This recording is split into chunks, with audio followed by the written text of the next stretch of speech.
Today I will be breaking down push and pull factors in 5 minutes, but first I want to show you what not to do when you move.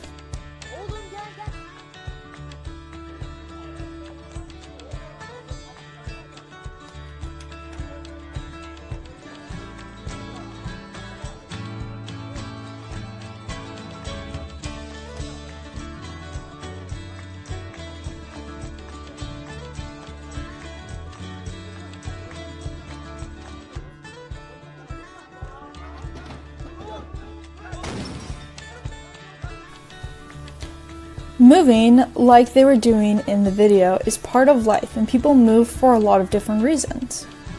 Some things push people to move to where they live. Other things will pull people to move to a particular location. For example, recent refugees from Honduras have been caravanning to the US and are seeking asylum in the United States because they've been pushed out of their homeland due to war. Another example is the Mormon pioneers who are pushed out of Illinois and Missouri because of religious persecution. A final example of people being pushed out of their homeland is the Irish people who were pushed out of Great Britain and Ireland during the Great Famine that lasted from 1845 to 1849. People can also be pulled to move to a particular place as well. For example, many retired people will move to Florida, where the weather is warm and better for those aging. About 19% of Florida's population is 65 and older. Many migrated to the US during the 1800s and went through screening at Ellis Island. These immigrants came to America because they sought for a better life. The United States' economic opportunities pulled people there. Some people are pulled to live somewhere because it is safer, the schools are better, and medical facilities are nicer. My parents moved to Elon, North Carolina because my dad got a job there. But also we moved there because it was beautiful, the schools are excellent, and crime is relatively low. Migration, the movement of people, is sometimes voluntary and other times involuntary. Being pushed out of your home into another land, such as the Irish because of famine, is involuntary. But seniors moving to Florida is voluntary because they're pulled there and they have a choice in whether or not they want to live in Florida. They're not pushed there or forced there. So what are the consequences created by people moving? We're going to look at a historical example and then see how it impacts our life today. In 1847, the first group of Mormon pioneers made it to Utah. They were heavily persecuted in Illinois and their leader was killed.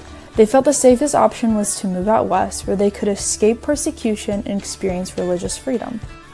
By the 1900s, Mormons from Europe were moving out to Utah to follow those from the United States who had experienced persecution. In total, about 50,000 Mormons from the British Isles and 30,000 Scandinavian Mormons had immigrated to Utah.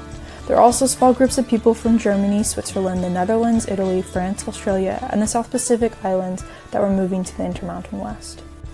This migration has impacted the ethnic distribution in Utah today.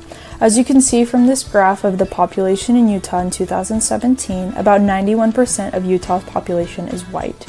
Because it was primarily white Europeans and Americans that settled Utah over 100 years ago, the population still greatly reflects the ethnicities that had migrated and lived in Utah. Today, many are being pulled to Utah for a variety of reasons. Schooling, recreation, and job opportunities are just some of those reasons. This has changed Utah. Some of the consequences of Utah's increased population due to migration is the UVX system that provides public transportation throughout Utah. Also, the housing shortage for students has brought about more apartment buildings in Provo. People move for a variety of reasons. Sometimes they're pushed to move away and sometimes they're pulled to move somewhere new. Sometimes it is voluntary and sometimes people don't really have a choice but to move. People moving has consequences such as overpopulation, bump in housing market, or the shutting down of a business because too many have moved out of town. But overall, understanding push and pull factors can help us to see the consequences that it has in our life today.